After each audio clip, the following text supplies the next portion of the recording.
The evening was like any other, or at least it seemed that way at first. The sky was heavy with muted shades of orange and purple, the kind of sunset that makes the city look softer, almost forgiving. I had been waiting at the bus stop for nearly 10 minutes, earbuds in, scrolling absently through my phone. The day had been long and all I wanted was to get home, collapse into bed, and forget about everything. That was when I noticed him. He stood a few feet away, hands tucked neatly into his coat pockets, his eyes not fixed on the street but on the horizon, as though he was searching for something far beyond what the rest of us could see. At first glance he looked ordinary, mid-30s, neatly dressed, quiet. But there was something about the way he carried himself that pulled my attention. He didn't just stand there, he occupied the space like he belonged to it. And then, without warning, he turned to me. Before I tell you what happened next, let me say this. If you enjoy thought-provoking stories that keep you questioning life itself, make sure you subscribe to Unlimited Mind Stories. Trust me, you won't want to miss what comes after this question. His eyes met mine, steady but not intrusive, as if he had been waiting for the right moment to speak. For a second, I considered looking away, pretending I hadn't noticed him staring. But before I could, his voice broke through the quiet hum of traffic. "Do you believe in fate?" Just like that, 6 simple words. No greeting, no small talk, no polite smile to soften the impact. The question landed with the weight of a stone dropped into still water, sending ripples through my thoughts. I blinked, caught off guard. Who asks something like that to a stranger at a bus stop? My first instinct was to laugh, to brush it off as a strange attempt at conversation. But there was something unsettling about his tone. Calm, deliberate, almost as if the question wasn't casual at all, but necessary. I hesitated, earbuds dangling from my hand, phone screen dimming. For the first time all day, I found myself speechless. For a moment, the world around me seemed to blur. The rumble of cars, the chatter of people on the other side of the street, even the distant honk of a horn, all of it faded into the background. All I could hear were those words echoing in my mind. Do you believe in fate? My throat felt dry.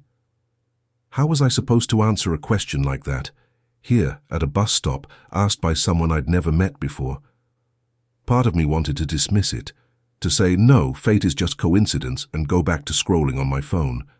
But another part of me, quieter, deeper, was curious, almost afraid, because truthfully, I didn't know what I believed. I studied him again, searching for clues.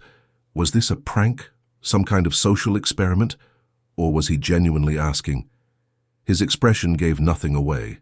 Calm, patient, as though my answer mattered more than I could understand. And for reasons I couldn't explain, I realized I wanted to answer honestly. I'm not sure, I admitted at last, my voice quieter than I intended. The words slipped out slowly, uncertain, as if I were confessing something private. The stranger nodded as though he'd been expecting that answer. He didn't press, didn't rush. He just stood there watching me, like someone who had all the time in the world. Something about his calmness unsettled me more than the question itself. It felt like he already knew what I was going to say, and that he was only waiting for me to realize it too. The bus was still nowhere in sight, the streetlights flickering to life above us. Time seemed to stretch in that silence between us, pulling me deeper into the weight of his question. And if you've ever been asked something that stopped you in your tracks, something that made you think twice about your life, I want you to drop a comment below. Your story might inspire someone else who's watching right now. The bus stop was nothing remarkable, just a concrete shelter with a faded timetable bolted to one side and a wooden bench that had seen better days. The paint on the bench was chipped, exposing splinters that caught the light of the setting sun. Above me, a streetlight buzzed faintly, not yet strong enough to cut through the deepening dusk. The air was cool, tinged with the smell of roasted corn from a vendor across the street, blending with the sharp tang of exhaust fumes every time a car rattled past. Around me, people were scattered in their own little worlds. A young woman tapped her foot impatiently, clutching her handbag while glancing at her watch every few seconds. 2 schoolboys laughed at something on one of their phones. their voices carrying into the quiet like bursts of static. An older man sat slouched on the bench, newspaper folded but unread, his eyes half closed, as though he'd long given up on caring when the bus might come. It was the kind of ordinary scene that happens every day in the city, and yet beneath the familiar rhythm of waiting, I felt something else, a tension I couldn't quite place, as though the air itself was holding its breath. As I leaned against the metal railing, I realized how tired I felt, not just physically, but in a way that went deeper. The kind of tiredness that seeps into your bones when life feels like one long, unanswered question. That week had been especially heavy. Deadlines had piled up, promises I'd made to myself seemed to dissolve, and I couldn't shake the thought that I was drifting without direction. I had been working hard, or at least telling myself I was, but nothing seemed to fit together the way it should. Every effort ended in a dead end. Every plan seemed to unravel before I even began. I'd laughed it off with friends, put on a good face at work, but the truth was, I felt stuck. I couldn't even remember the last time I felt certain about anything. Somewhere in the back of my mind, I kept waiting for a sign, something that would tell me I was on the right path. It's funny, looking back now, because on that ordinary evening at that unremarkable bus stop, I was about to get exactly what I'd been waiting for, just not in the way I expected. That was when I noticed him again, the stranger I'd glimpsed earlier. He hadn't moved much, still standing a few feet away, but the longer I looked, the more unusual he seemed. He wasn't restless like the others, wasn't checking a watch or shifting his weight from foot to foot. Instead, he stood almost perfectly still, his posture straight, his gaze fixed far beyond the street in front of us. It was as though he wasn't waiting for a bus at all, but for something else entirely. His calmness was striking, unsettling even. Everyone else at the stop radiated impatience or distraction, but he carried a quiet gravity, the kind that made you wonder what stories he held behind his silence. For reasons I couldn't explain, I found myself curious. Who was this man? Why did he stand apart from the rhythm of the evening so completely? And while you're listening, I'd like to know, have you ever met someone who felt out of place, almost as if they were meant to cross your path for a reason? If yes, share it in the comments. You never know. Your story might spark something in another listener. The thought lingered in my mind, echoing louder than the traffic. There was something about him I couldn't ignore. Minutes dragged on, yet the bus never came. The crowd around us shifted. Some people sighed loudly, others glanced down the road with irritation. But the stranger didn't move. He stayed rooted in place, eyes steady, like someone who wasn't bound by the ordinary patience or impatience that ruled the rest of us. I tried to look away, to focus on the neon sign of a shop across the street, but my gaze kept drifting back to him. There was something magnetic about his stillness, the way he seemed untouched by the rush of time. And then I felt it, his attention turning toward me. Slowly, deliberately, as though he had chosen this exact moment. My chest tightened, though I couldn't explain why. He hadn't said a word yet, but somehow I knew he was about to. The air between us seemed to thicken, heavy with something unspoken. It was strange. I almost felt like I had been waiting for him to speak, as though this encounter had been building long before I ever arrived at that bus stop. The silence stretched one breath longer, and then, finally, he opened his mouth. The longer I stood there, the more I realized how unusual the whole moment felt. It wasn't just about a late bus anymore. It was as if the universe had pressed pause, leaving me and this stranger suspended in a pocket of time that belonged only to us. I shifted uneasily, trying to convince myself it was nothing, that he was just another commuter, waiting for the same bus, lost in his own world. But deep down, I knew better. There was an undeniable pull in the air, a quiet certainty that this meeting wasn't an accident. Maybe it was the way he seemed so deliberate, so composed, as though he'd been waiting not just for the bus, but for me. Or maybe it was the strange feeling in my chest, the sense that something was about to be revealed, something I hadn't realized I was searching for all along. I didn't have the words for it then, but I felt it, This wasn't coincidence. This was something else entirely.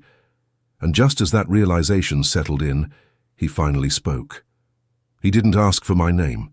He didn't clear his throat or offer a smile to soften the moment. He simply turned toward me, eyes steady, and said, "Do you believe in fate?"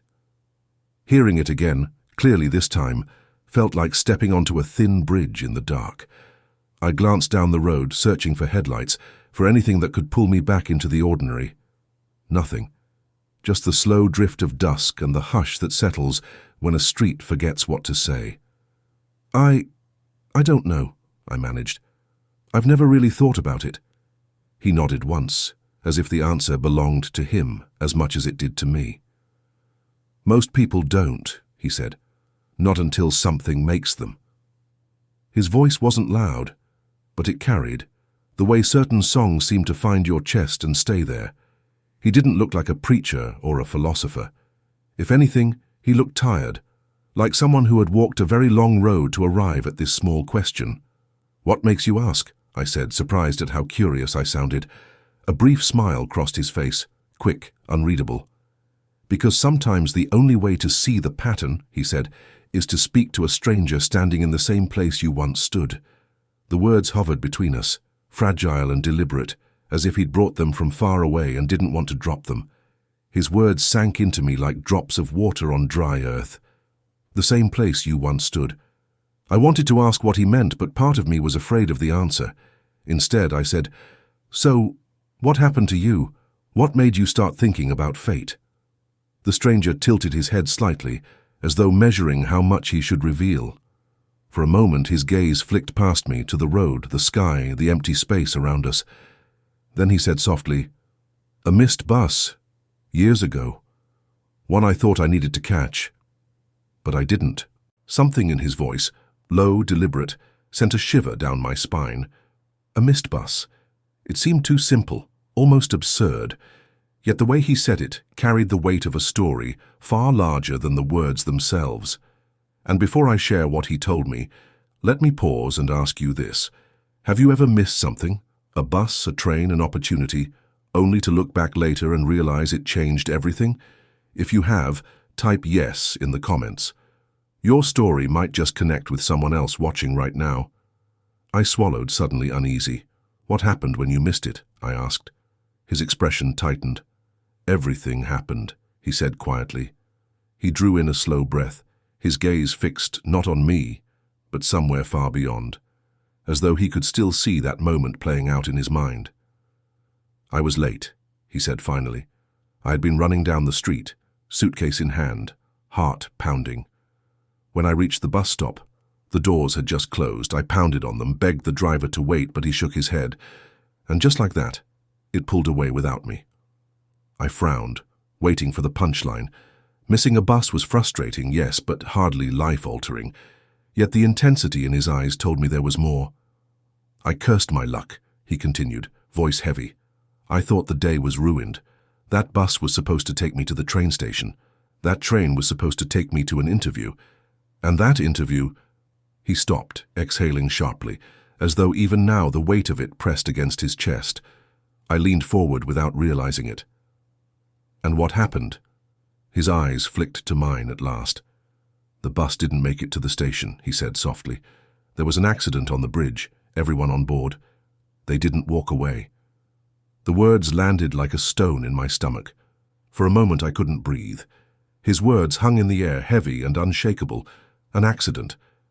Everyone gone. And he was standing here now, alive, because he'd been a few seconds too late. I searched his face for exaggeration, for any hint that he was telling me a story secondhand. But his expression was raw, unguarded. The kind of look people wear when they've carried something too long to fake it anymore. "You're saying, if you'd made that bus," I began, my voice faltering. He gave a single, measured nod. "I wouldn't be here." The truth of it sent a chill down my spine. Fate. He had lived it. Or at least that's how it sounded. "But do you know what struck me the most?" he continued, his gaze dropping briefly to the ground. "That day felt like failure. Missing the bus meant missing the interview, losing my chance, wasting everything I had prepared for. I thought the universe was punishing me. I cursed every step I took, and yet it saved my life. He looked back up at me then, eyes sharp, as if daring me to challenge the weight of his story. "Tell me," he said quietly, "was that chance, or was it fate?" I didn't answer right away. His question, chance or fate, lodged itself inside me like a splinter I couldn't pull out. Moments ago, it had been easy to shrug and say I wasn't sure. But now? Now it felt like he was holding up a mirror to my own life, daring me to look closer. Because I had missed things too.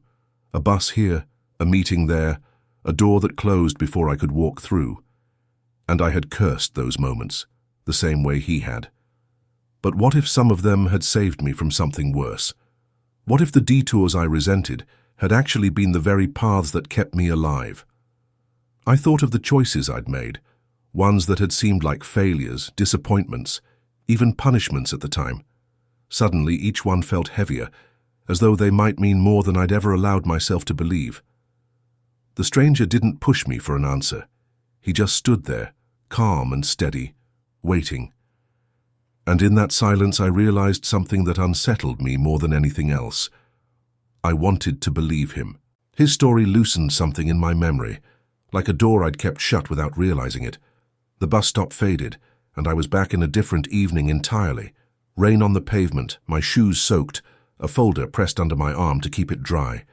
I was late that night too, not for a bus but for a presentation that was supposed to be the one, the kind that could change everything if it went well. I had rehearsed in front of my mirror until my voice turned hoarse, timed every slide, memorized every line. But the rain flooded the shortcut, traffic stalled, and by the time I reached the building, the elevator blinked out of service like a cruel joke. I took the stairs 2 at a time, breath burning, heart pounding, and arrived to a closed door and a text that read, "We had to move on without you." I remember the numbness, the way the hallway lights felt too bright, the way I stood there, staring at my reflection in the dark glass, someone who had tried so hard and still failed. That night I told myself it was proof that life was random and indifferent, that hard work didn't matter, that maybe I didn't either. But standing at the bus stop now, listening to the stranger, I wondered, what did that missed moment keep me from? What did it quietly reroute me toward? Another memory surfaced, one I had tried to bury under the noise of everyday life. It was a late evening, years earlier, when I was hurrying home. The street had been quiet, the kind of quiet that makes you careless. I stepped off the curb without looking, my mind somewhere else entirely. Headlights flashed, a horn blared, tires screamed against the asphalt. I froze. The car skidded to a stop so close I could feel the rush of air against my legs.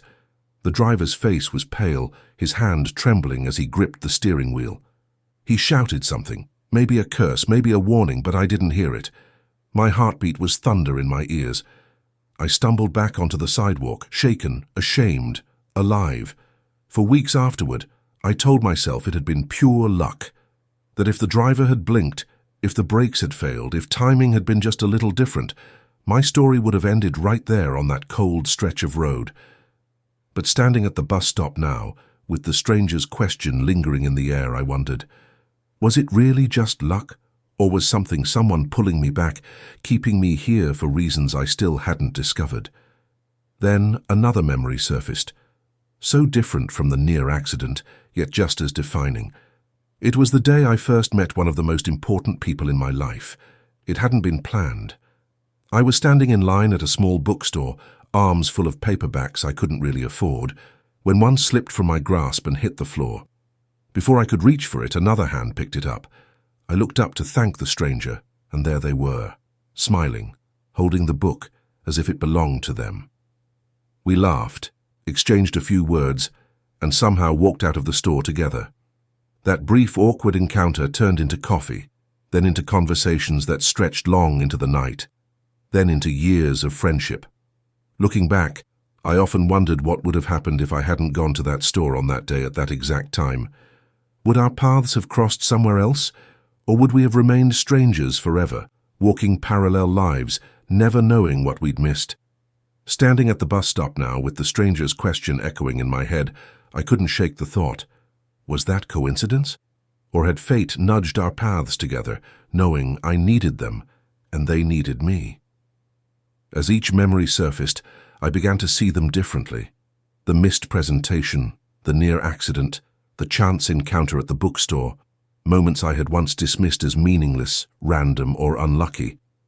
But now, they lined up in my mind like pieces of a puzzle I hadn't known I was building. The stranger's story had shaken something loose, forcing me to admit what I'd been avoiding. These weren't just accidents strung together by chance. They were threads, woven into the fabric of my life, guiding me in ways I hadn't understood until now. And if those moments, both the painful ones and the beautiful ones, were part of some larger design, then maybe, just maybe, fate wasn't a myth after all. Let me ask you this. Do you believe the moments in your life, even the ones that hurt, could be part of something bigger? Drop your thoughts in the comments. I'd love to see how many of you feel the same way. As the bus stop came back into focus, I felt a strange mix of fear and comfort. Fear, because maybe I wasn't as in control as I thought. Comfort, because maybe I didn't need to be. The stranger's question had started as a ripple, but now it felt like a tide pulling me under. I kept replaying the moments in my mind, the missed opportunities, the brushes with danger, the people who had walked into my life at the most unexpected times. If they were just random, then maybe life was nothing more than chaos stitched together by luck. But if they were part of something greater, then every step I had taken, every detour, every heartbreak and delay had been guiding me to this very place. I realized how badly I wanted that to be true.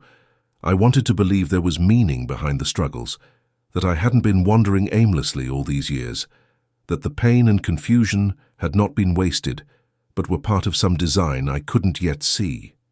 And for the first time in a long time, I felt something stir in my chest, a fragile hope, like the flicker of a candle in the dark. Maybe, just maybe, fate had been waiting for me all along. I glanced back at the stranger. His eyes still held that calm intensity, as though he knew exactly what storm was unraveling inside me. As I stood there, the weight of my memories pressing against me, a new thought crept in, one I hadn't dared consider until now. What if this moment, this meeting at the bus stop, was not an accident either? The city was full of people, hundreds, maybe thousands, passing through the streets at that very hour. And yet, out of all of them, I was standing here, beside a man whose story echoed so sharply against my own doubts, a stranger who asked me the very question I had been carrying in silence for weeks. Do you believe in fate? It was too precise, too sharp to be dismissed as coincidence. And the more I thought about it, the more a chill ran through me. Had fate been steering me here, not to a bus, but to him? The stranger didn't speak again. He didn't need to. The quiet between us said enough. I could feel the weight of his presence, the steady rhythm of his breathing, as if he were waiting for me to put the pieces together myself.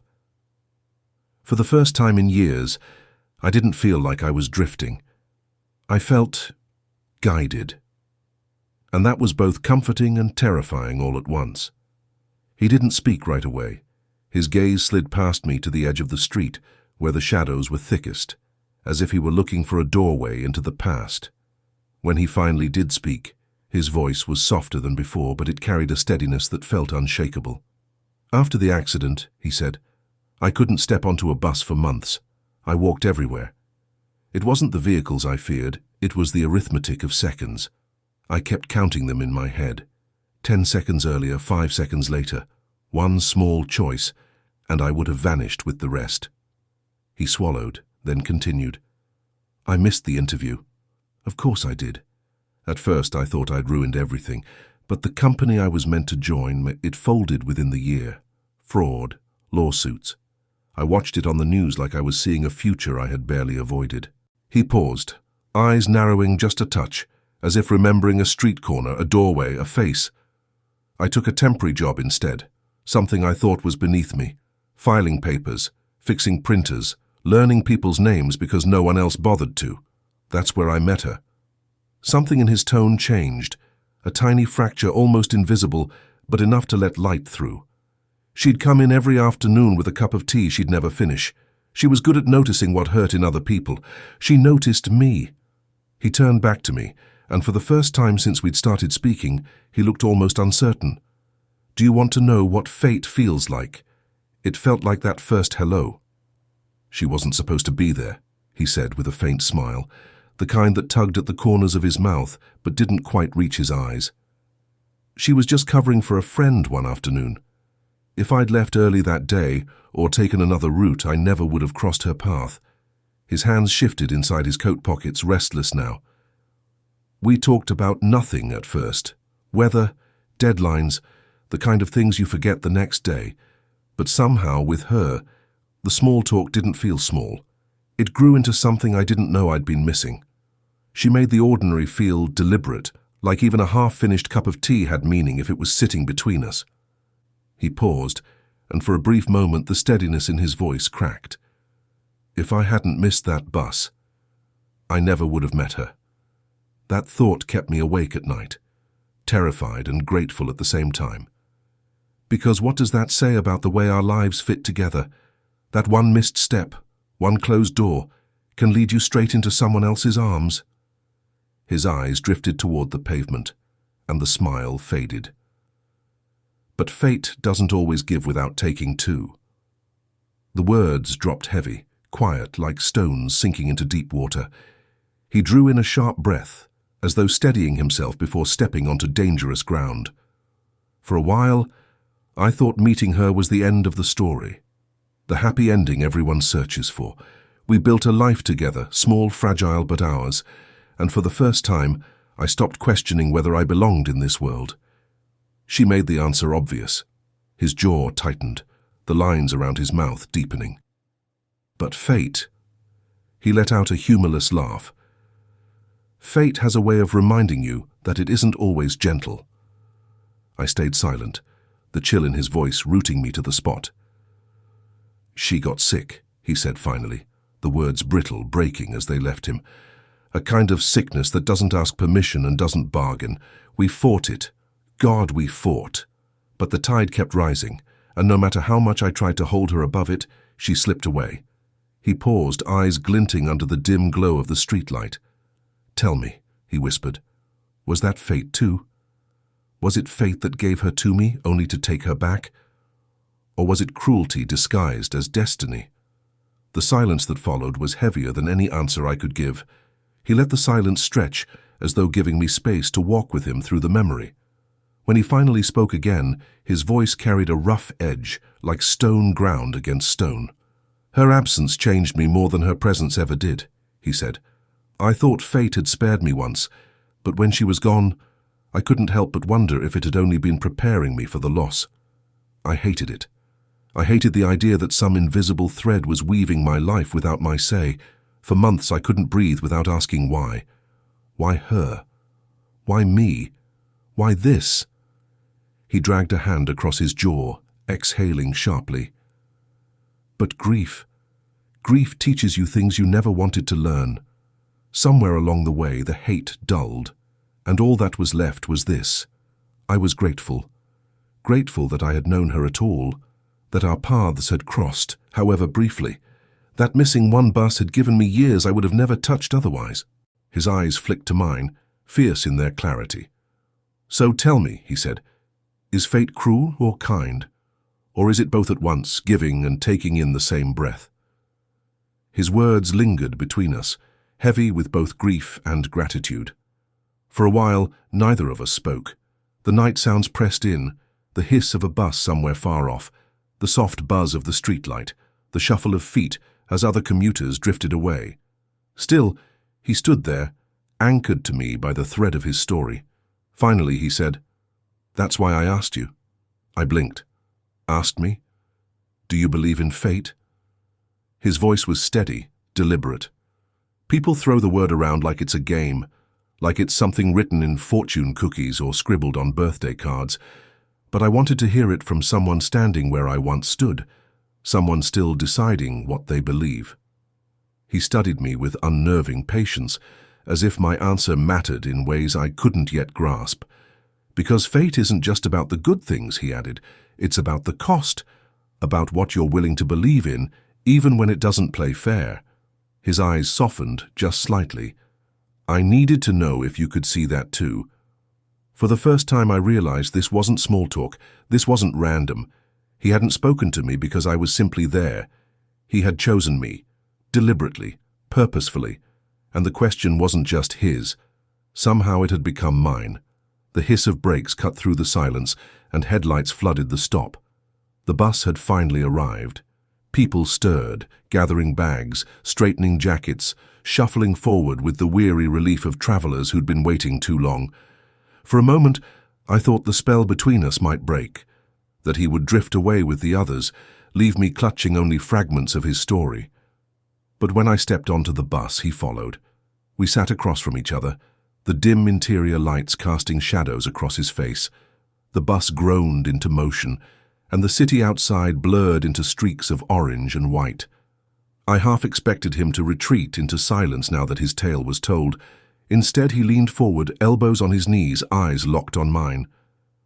"Do you see it now?" he asked. I hesitated, gripping the cold metal pole beside me. "See what?"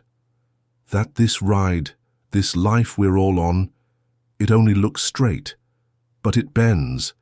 Every stop, every delay, every missed connection, it's shaping the road you can't see yet."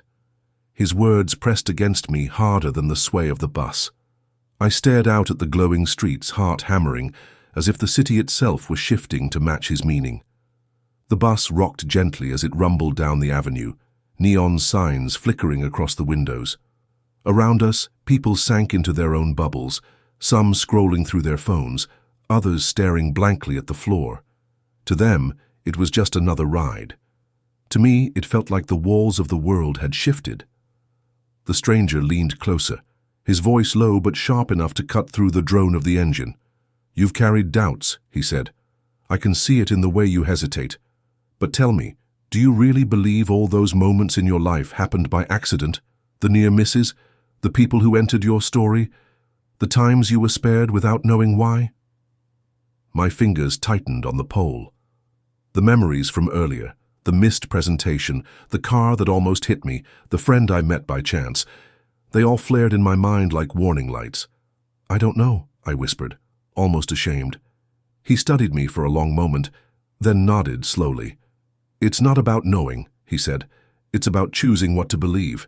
Because what you choose will shape the way you walk every road that comes next." The bus jolted over a pothole, but it wasn't the movement that unsettled me.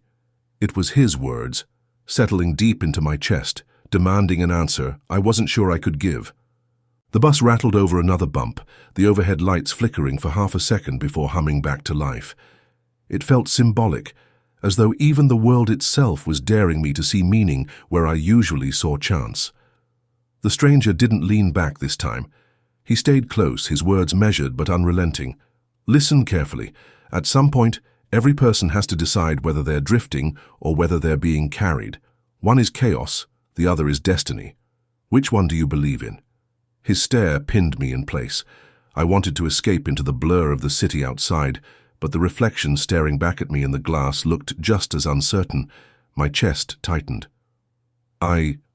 The word caught in my throat.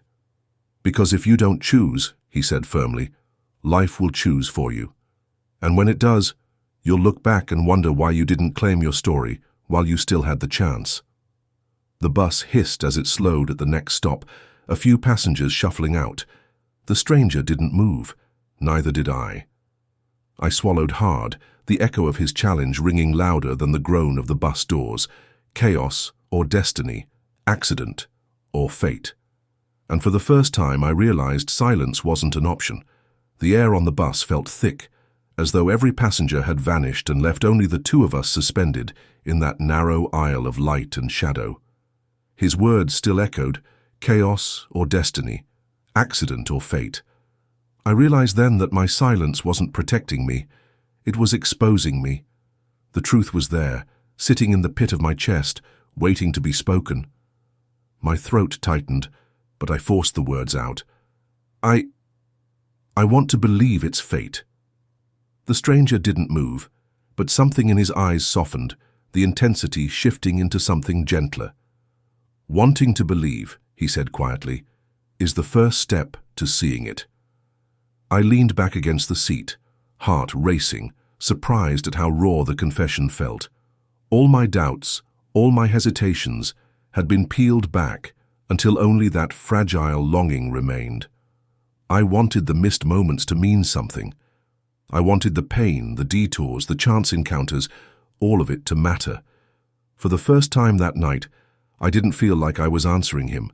I was answering myself. The bus rumbled on, carrying us deeper into the night. Outside, the city lights flashed like fragments of stars, and I wondered if maybe, just maybe, the road beneath us had always been guiding me here. The bus carried on, its engine humming like a lullaby for the restless city. Passengers shifted in their seats, eyes half closed, as the night wrapped itself around us. But I stayed awake, every nerve alive, replaying the stranger's words. Wanting to believe is the first step to seeing it. I let the phrase settle, like a stone dropped into still water. For so long, I'd lived as though life was a string of random accidents, sometimes fortunate, sometimes cruel. But maybe I had been too quick to dismiss the quiet design beneath it all. I thought of the missed presentation, the car that almost didn't stop, the friend I'd met in a bookstore. I thought of the stranger himself, sitting across from me now. Each of these moments felt like threads, weaving together a story I hadn't realized I was part of. For the first time in months, I didn't feel lost. I felt curious, as though the road ahead wasn't just an empty stretch, but a path with meaning I hadn't yet uncovered. I turned toward the stranger, ready to ask him what came next, but when I did, his seat was empty. I blinked, startled. His seat was empty, the space beside me marked only by the faint creak of the bus as it turned a corner. I twisted in my seat, scanning the rows, but there was no trace of him. No coat, no footsteps echoing down the aisle, no sound of the door opening at the last stop. It was as if he had dissolved into the shadows, leaving only the weight of his words behind. I sat back slowly, my pulse quickening. Part of me wondered if I had imagined him, conjured him from my own restless doubts. But then I remembered the steadiness in his eyes, the cracks in his voice when he spoke of her, the sharp edge of his challenge. No, he had been real. And maybe that was enough. As the bus carried me deeper into the city, I realized I wasn't leaving the moment behind. I was carrying it with me. His question was no longer his. It was mine. Do you believe in fate? And now I'll leave that same question with you. If his story, and mine, made you pause, even for a moment, I'd love to hear your thoughts in the comments. Don't forget to like this video and subscribe to Unlimited Mind Stories for more tales that will leave you questioning life itself. Because maybe, just maybe, this story found you for a reason.